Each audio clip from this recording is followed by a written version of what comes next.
Hello everybody, this is Chaos from KaosKinWalkthroughs, and welcome back for more of my Skyward Sword walkthrough.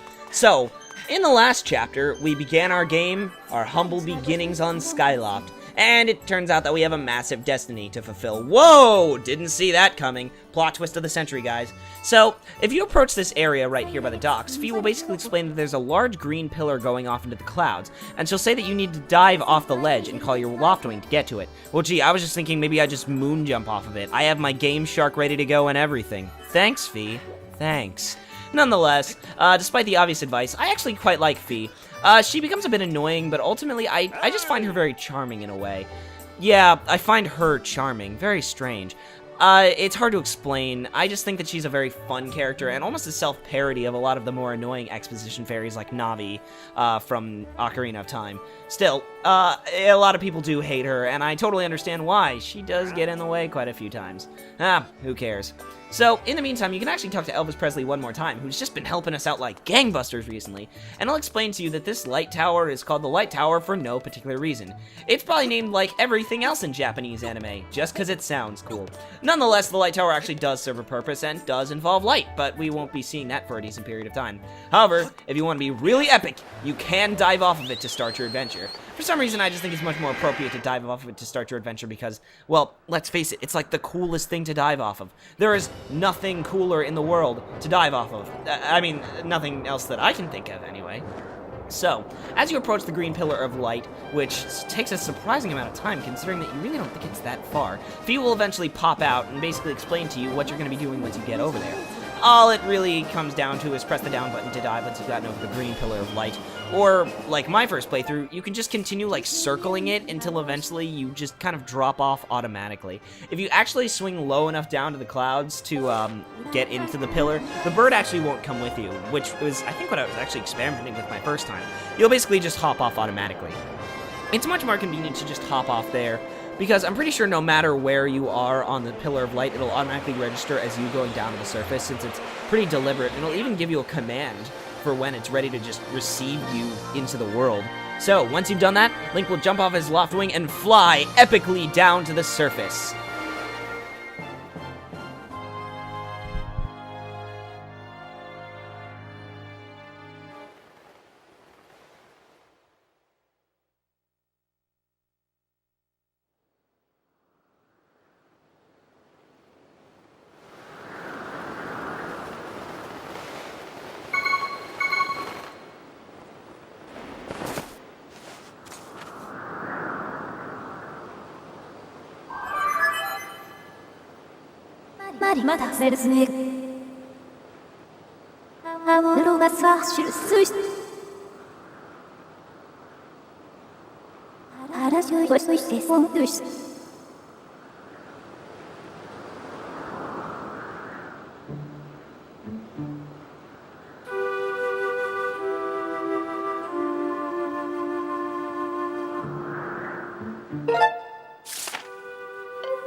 Welcome to the surface, everyone. Oh my god, an enemy! Whatever shall we do? Well, whenever you're fighting an enemy and you're target locked with it, you can press the down button and receive some helpful information about the enemy. This is our first enemy, a Dekubaba, who's basically the poster boy for basic enemy of the Zelda series. In fact, I'd say he's poster boy right next to the Octorok.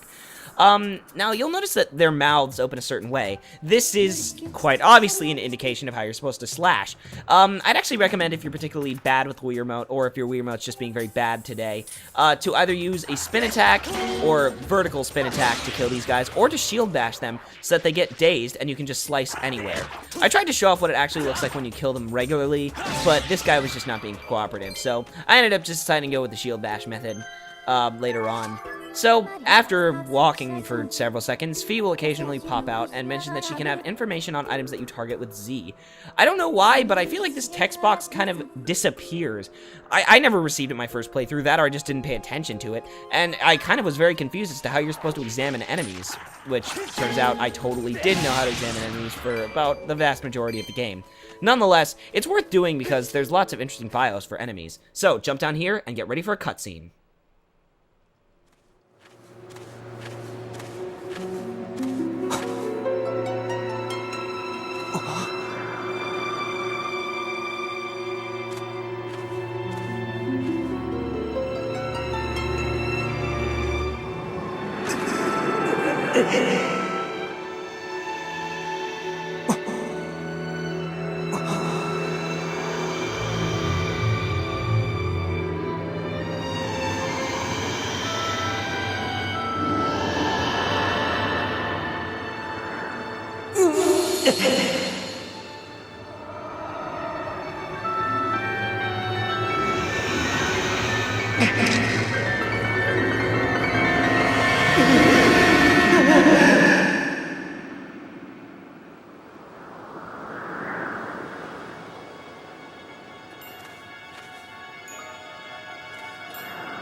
Directed by David Lynch! Not really.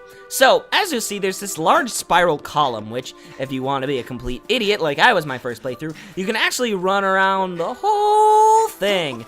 And it's actually kind of epic to do so. Or you can just jump down and it'll do the same thing. You can activate your sailcloth to break the fall at any given time, which is very nice because it makes fall damage a thing of the past. Granted, it might slip up on you and some jumps that you don't even realize are too high might still damage you, but basically anytime that you're falling, you'll be able to use the sailcloth to either slow the fall or even delay or stop a jump, which I think is very nice because it makes precision jumping great, especially in a game where you can't even control your jump arc or jumping because it is auto-jumpable. Anyway, a mysterious voice talks to you once you reach this pillar, and as we all know, mysterious voices plus black smoke equals destiny? I guess that's it.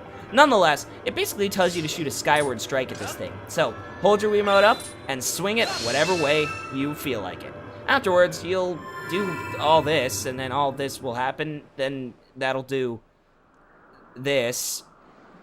Yeah, it's actually quite strange. It's especially weird if you've actually beaten the game and know why that thing is there, because ultimately, upon replaying it, I tend to not even remember why they introduced me to the concept of that pillar being there at all. I guess it's simply there as just a way to say, like, hey, this will be important later, but it just seems very weird that they delay gameplay enough that they'd force you to go over to that thing and do the Skyward Strike. However, it does give them a nice opportunity to teach you about Dowsing. So, Dowsing is an interesting feature added to Skyward Sword, and it's a feature that, to be honest, I really don't use very often.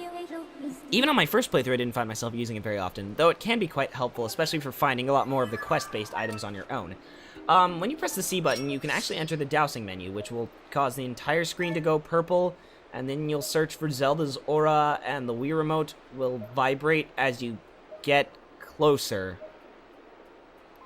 Nintendo, are you saying anything? Nonetheless, once you're in the exact direction of Zelda, it'll point you where you're supposed to go.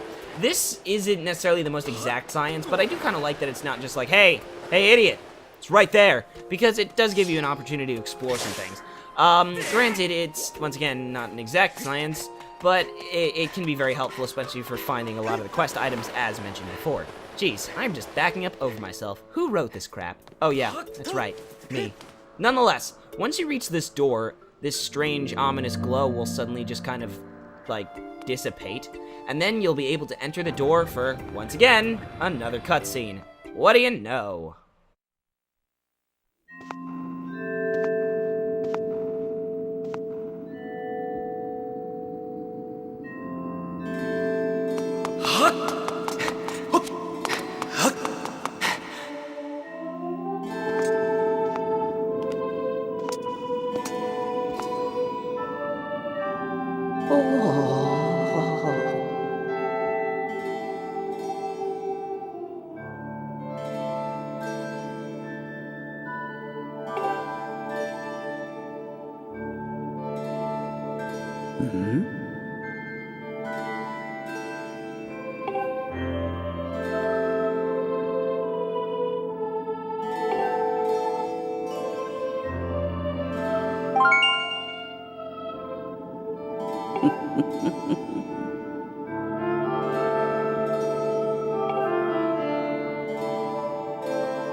So I would recap what she said to us, but I was actually a bit distracted by her hair pendulum.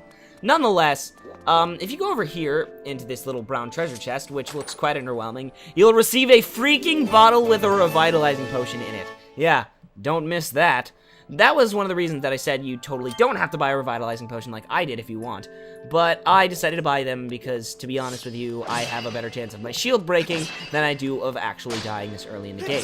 You can also go around and slash some of these pots, because I think one of them actually has a fairy, which if you decided not to get anything at all, the fairy's your best healing item, since it actually heals 6 hearts and will automatically heal you if you die. Basically, it's the best thing to have if you want to be both cheap and also don't want to waste the amount of hearts that it could heal. Also, if you sit down on that stool, she'll basically chastise you in the strangest of ways. Nonetheless, once you're done goofing around here, you're going to want to go outside and join me in the next episode when I continue to explore the Faron region.